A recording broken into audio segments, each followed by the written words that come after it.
G'day, welcome to another episode of Eagle Review. Round 4, done and dusted.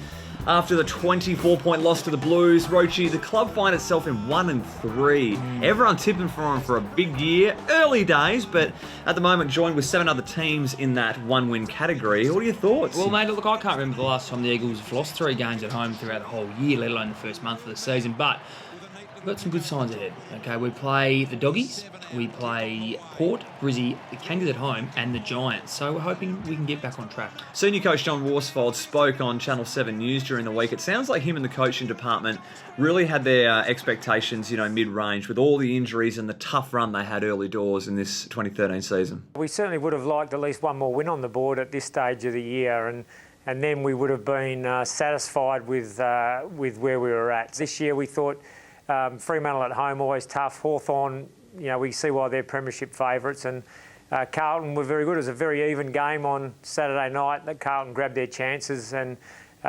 deserved the win. We weren't quite as sharp as we would have liked to have been. 7 goals, 23. Not the best return for your opportunities up forward, Rochi. Were you watching the game? How were you riding out these missed opportunities? Mate, I was watching it, and imagine we kicked 23-7. We would have been all over it. But yes, we couldn't kick straight. What we need to do is actually just give the ball to Lecker at all times.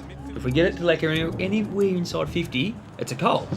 I think it's critical when you miss these behinds. That's basically, the opposition has the ball, they have the chance to rebound, and we're pretty quick smart with the rules and how quick you can bring it out. That's true. Brad Dalziel was asked whether it was fatigue that was the main factor for these goals being missed. We should be nailing. That's the bottom line. I think there's no excuses. You can't really blame fatigue because most of your possessions during the game are under some sort of fatigue. So it just comes down to your skill errors in the end. You don't have to look too far when you're searching for an inspirational leader on the park. Skipper Darren Glass, geez, it was gutsy. Ended up going down. Everyone thought he subluxed the shoulder. Ended up he just having a shoulder strain in the muscle.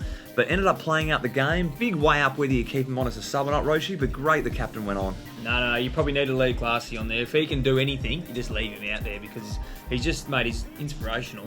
He's laid this big spoil here. He's sprung to his feet and then he's prevented the garlic goal. So, mate, that was sensational. If he wasn't on, they would have kicked the goal. Fellow backman Jacob Brennan couldn't have put it better himself in this week's press conference. Trying to take marks where he couldn't lift his arm and even just blocks and things like that where he didn't even shirk the issue. So he's a great leader. Fantastic to see midfielder Scott Selwood find a bit of touch on the weekend despite the loss, of course. Ended up collecting it 32 times, laid 8 tackles but 16 contested disposals and 7 clearances, which was a team high. Tom Roach, Yep. Good to have him in form. No, it's good to have him back. He's looked to his own standard. He's been a little bit below par. Got a little bit of head put on him, but mate, Coming off a club champion year, I know. So he's had 16 contested possessions, 32 touches, sensational game. So hopefully he can carry that on for the rest of the year. Any shadow on Joel's form at the moment would be fantastic, playing some great footy with the Selwood boys. Look, I tell you who else was in great form. Brian Taylor. Oh. The commentators, Bristol man. They just, and especially BT, just loves going on tangents during the game. Have a look at this. Directly in front, he's kicked it left. Strapping young goal umpire there, does. Young fella, look at him wave the flag. He's pretty good. Sharp-looking young man. Yeah. He's got a bit of rants from Richmond look about him. He's got a bit of that about him. Oh, the Bristol man. Doesn't he just love talking about the umpires? He just loses it. Any chance of calling the footy? Oh, no, whatever. Maybe not. But I tell you what is not going away. It's the ducking issue. Everyone still loves to come across it. Not as popular as last year. But, your Selwoods, your Hams, they're getting a lot of attention. Hamsy gets booed in Melbourne. Yeah, he deserves it. You reckon? Oh, yeah, mate, he's shocking. Anyway, he got asked about it during the week at his press conference. Spewing, but I used to support Melbourne and they booed me, so wasn't real happy about that. But that's football. I find it quite funny. It's the only way I can get a goal, so I'm pretty happy about it.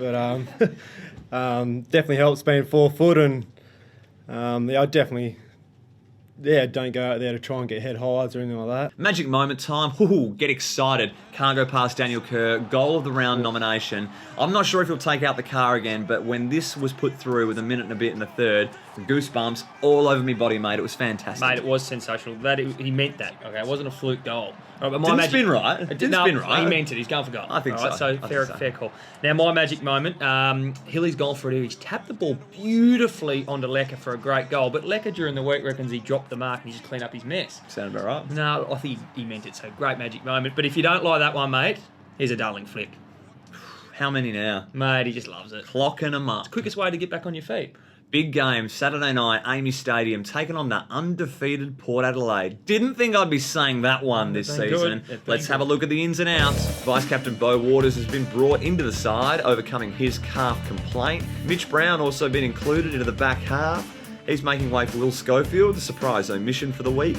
And Adam Selwood got a bit of a back complaint. I'm sure anyone's back will be sore chasing Chris Yarran 3 lengths of a footy field in about 5 minutes. It's a critical game, Rochi, no doubt a must-win, as we've been saying the last few weeks, but they've been tough competition, these games, and this is the chance to string a few together. Who's going to be the player to make a difference this week? Well, mate, I don't actually have a single player for you, but it's whoever gets big Justin Westhoff.